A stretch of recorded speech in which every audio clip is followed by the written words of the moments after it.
Hello, hello, hello. Take a look at this beautiful dish. I know you may have already seen these toppings 100 times, but I'd always passed by it. This time I decided to order it. Well, everyone has already worked with this dish and I'm only trying it now. And not just with flowers or a simple idea, but today we will have a combined serving topping with flowers, a double one. First, let's break down the layers. To ensure everything goes well, how do we work with flowers?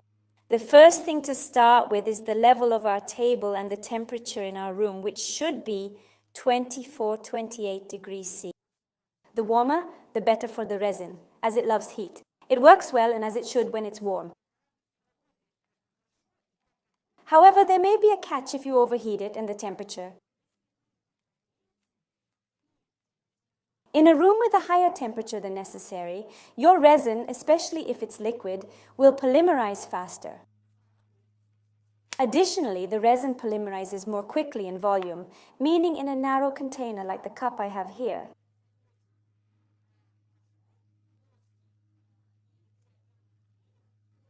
If you pour it onto a flat mold where there is minimal volume, the polymerization will slow down slightly.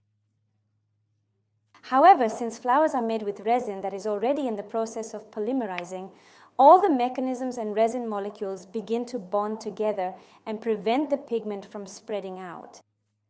This is how you get the distinct colors and patterns. You need to understand that flowers can only be achieved with resin that has already started to harden. Flowers will not form properly in freshly mixed liquid resin unless it is extremely thick, and even then you need to work in a very controlled manner so the resin begins to polymerize at the right time. Now we are working with liquid resin. I love this lesson. I've just mixed 120 grams of resin for the first layer. Look guys, to get a nice layer and do a great job, we also need to not overdo it with the layers. If the first layer is too thick, the flower will sink through. If the resin is too thin, the flower will sink through, so you need to find a middle ground. I have a mold from the Art Long Company. I will pour about half, maybe even a little less.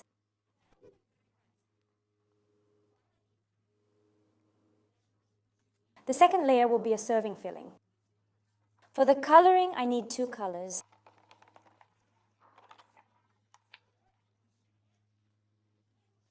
The first color is for the center, which will be quite bright, saturated and dense.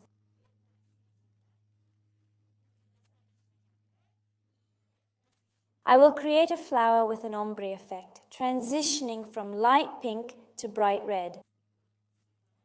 For this color, I need even less, about 10 grams. For the second color, I'll use 15 grams, because there will be more petals.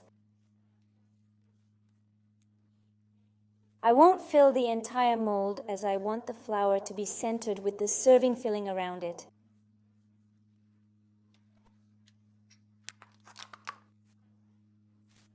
Then I need about 10 grams of resin mixed with ink to color the center.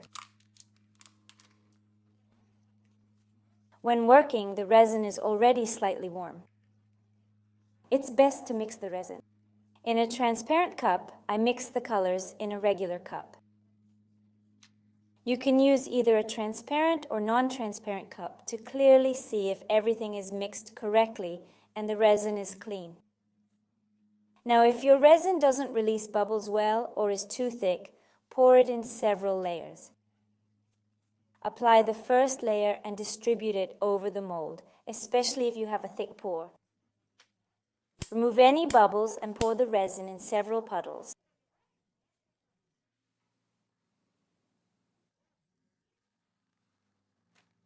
Spread it out to create a thin layer, allowing the bubbles to escape easily. Control the thickness of your pour and remember to leave enough space for adding the flowers, like this. I'm going to start by making the colored one first, so it can set for a bit. We need to take care of ourselves and our protection, including our airways and hands. Put on a respirator, protective gear, gloves, and a change of clothes. It may seem like you can quickly get everything done and leave, but it never works out that way. It all takes longer than you expect.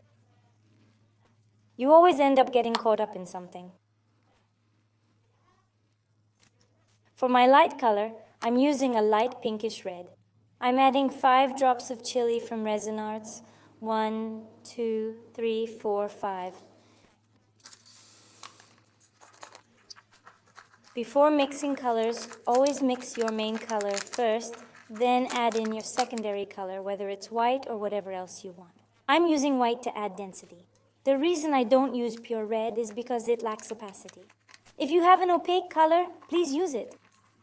However, I know this color is not opaque or saturated. By adding white, it becomes opaque, but I don't want it to be so pastel-like. So I'm adding 2 drops of white and 5 drops of chili.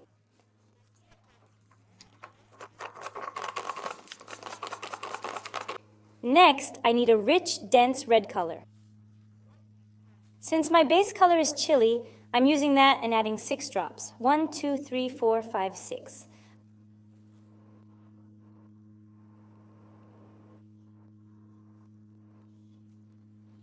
Additionally, I'm adding 4 drops of bright red from Resin Art. 1, 2, 3, 4.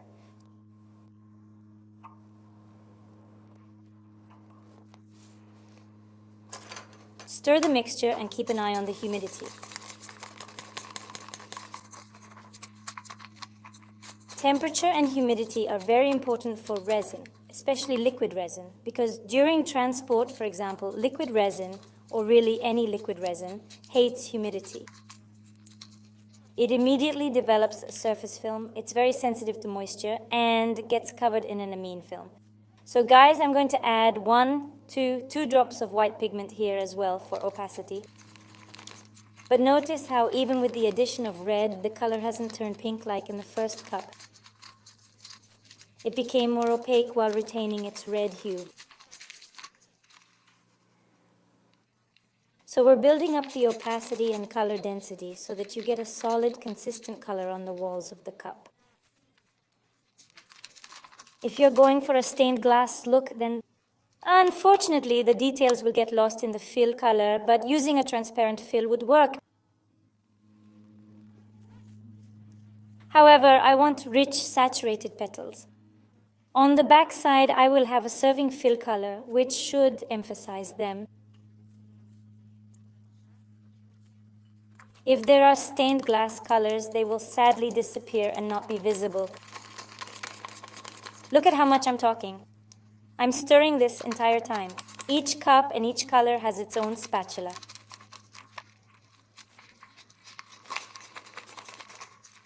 We work with each color using its designated spatula. Also prepare a napkin for wiping because we're going to be using alcohol ink. We're using the ink to dye.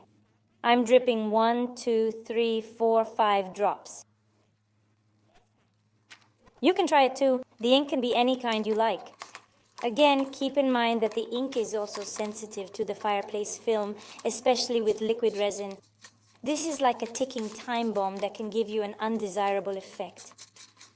By the way, this black turned out to be very cold.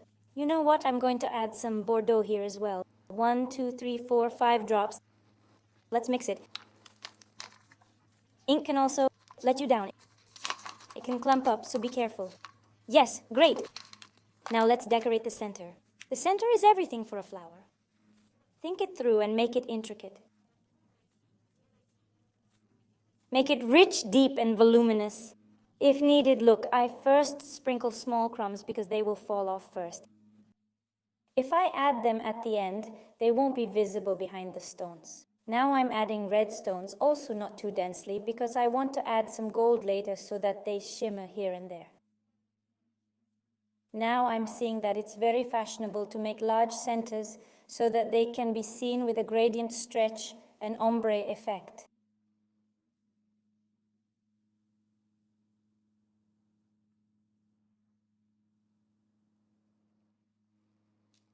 And now there are large black stones. Yes, there they are.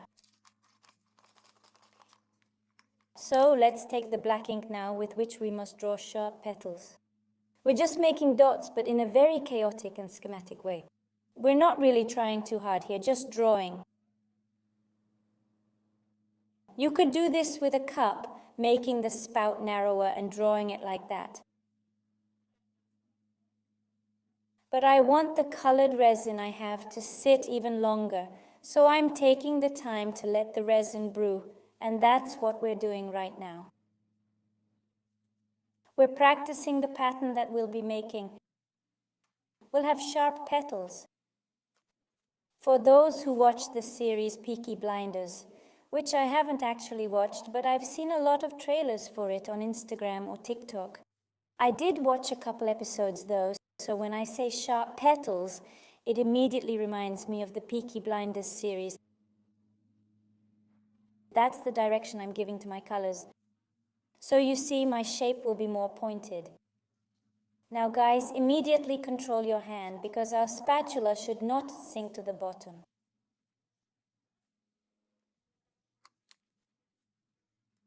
We should not feel the bottom under any circumstances. Remove the bubbles now because later we won't be able to remove them as easily and it can ruin your pour. We don't need that. So now take a napkin, one that's as lint-free as possible so no fibers get in the mix. Mix it well again, very thoroughly. Now, based on how we're holding our spatula and because the resin is liquid and draining on its own, you can even shake it off a little. There shouldn't be any drops left on the spatula. Yes, it's wet, it's covered in. With the die, which doesn't have a drop at the tip, we draw our petal on the surface without pushing it inside. You can draw one petal at a time and then form a sharp petal from it, or immediately make the first tier and then form a sharp petal.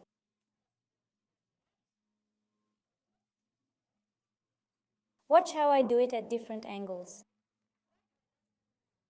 I position the spatula like this.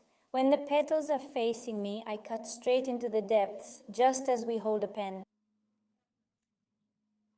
When they are turned clockwise in the other direction, I slightly tilt my spatula at an angle of about 45-50 degrees. Watch my movements carefully and notice that I don't dig into the resin. I only draw on the surface. If you can hear, I have the air conditioner running specifically for these flowers to retain heat and even artificially increase it.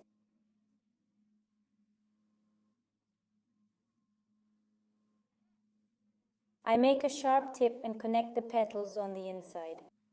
Another circle of petals, and guys, we do it very carefully, very gently, because the resin petals are very mobile, and if you are very quick,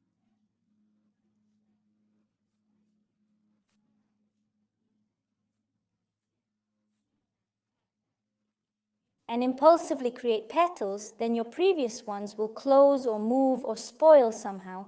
So look, by the way, I don't go clockwise. I always go from different sides. I'm drawing, and here's why. The resin starts to move under your hand. If you're drawing in a certain way sequence, we now merge it inside and stretch it. It becomes sharper. The extent of the sharp petal stretch depends on your own feeling. Now I'm taking the red color and also mixing it well. You can remove the bubbles. Keep mixing it well. Keep going. Continue drawing.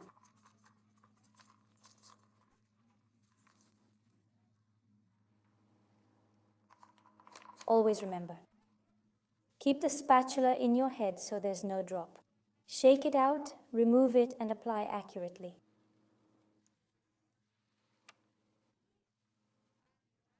With each layer, my petals become increasingly larger and longer, and so will yours. And you can make petals with one spatula if the die allows.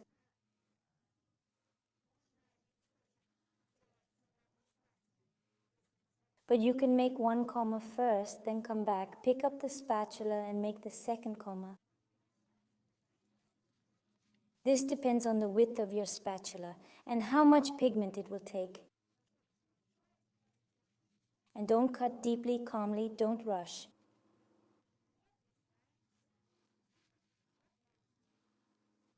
The resin will let us do everything. See here, guys, before the lesson, I mixed the transparent resin, heated it for 30 seconds. I checked the time, specifically heated component A, removed it, left it for about a minute and a half, let it stand because it was directly.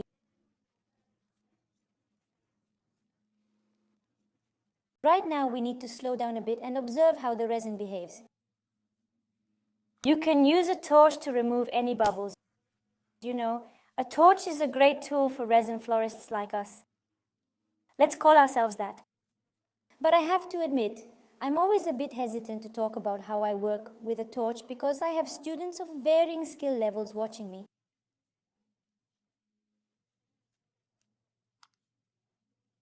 Some are quite comfortable using a torch while others are just getting acquainted with it. The most important thing to understand is that you should never keep the torch in one spot for too long. Use quick, decisive movements. However, when it comes to flowers, I found a way to control the petals. I use a small butane torch, and if I notice that the petals are not separating but instead lying flat, I can use the torch to adjust them. Of course, I wouldn't do that right now since the resin is just starting to settle. So I turn on the gas with a burner and, as you know, fan the flame like this to heat it up. The petals begin to spread apart. Now look closer. You can't use sharp movements or overheat it by keeping the flame in one place because you will overheat the resin. The resin will then overheat the mold and stick to it quickly. At first, there may be no visible changes.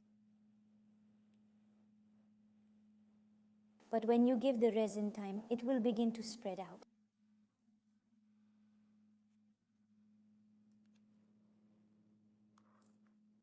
Now the wide petals are starting to separate, but you need to give the resin time. That's it. I'm leaving it like this. All right, guys, let's leave it to harden. The next stage is the serving pour. Now for the serving pour, guys, mix two viscosities together, medium and liquid. Color the medium viscosity and leave the liquid for spreading. I'm making a stained glass red, a stained glass fig purple color, well, similar to my center color, and an opaque white. Understand one more thing. This is how this effect is poured in the classic version. It will look a little different than how we'll pour it in this mold now due to the fact that there isn't enough thickness here. So when you expect that the result may look a bit different compared to the classic version. In the classic version, you get the real true effect. If you want to experiment, try pouring it into a regular mold without a flower. This is just for you to understand that you have several control options. That means you can create the flower effect as well.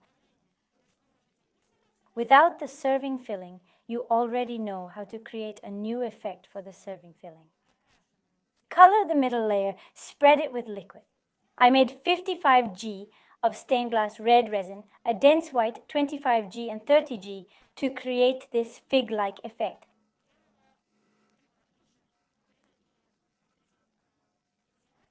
This is from the rubber fig pigment, which is also not dense. You can vary the density. For the second color, the first should not be dense. The first should be stained glass. The first circle is red. The second can be denser or have a pearlescent effect. This is for you to experiment with on your own. Of course, both the first and second can be any color. Yes, we leave the white as white because it should show us the color of the figs in the red. This, of course, complicates the shape of the serving filling. This is my mold because if you pour into a regular clean round mold or even a pure oval mold, the effect will also converge. In other words, we'll pour the first layer in red. It's hard to say it's a perfect circle, but pour it out following the shape of the petal, just like this, completely as is. I decided not to do circles because the shape isn't quite right. I wanted to achieve a puddle in puddle effect. Then I pour white and fig colors. Here also control the height of your mold. Now you need to pour the liquid transparent resin, making sure that your resin doesn't leak out of your mold because we have 2 pours. Yes, that's why I mentioned and warned that you need to choose the thickness of the mold based on the pores so you can control it. Pour it in, no need to decorate the middle here. Let it polymerize and tada! Look how delicious it looks. See what a lovely flower in violet and fig colors. Notice how it's settled more in the center than at the edges. But if the mold is wider, larger, or more round and even, the effect will turn out differently.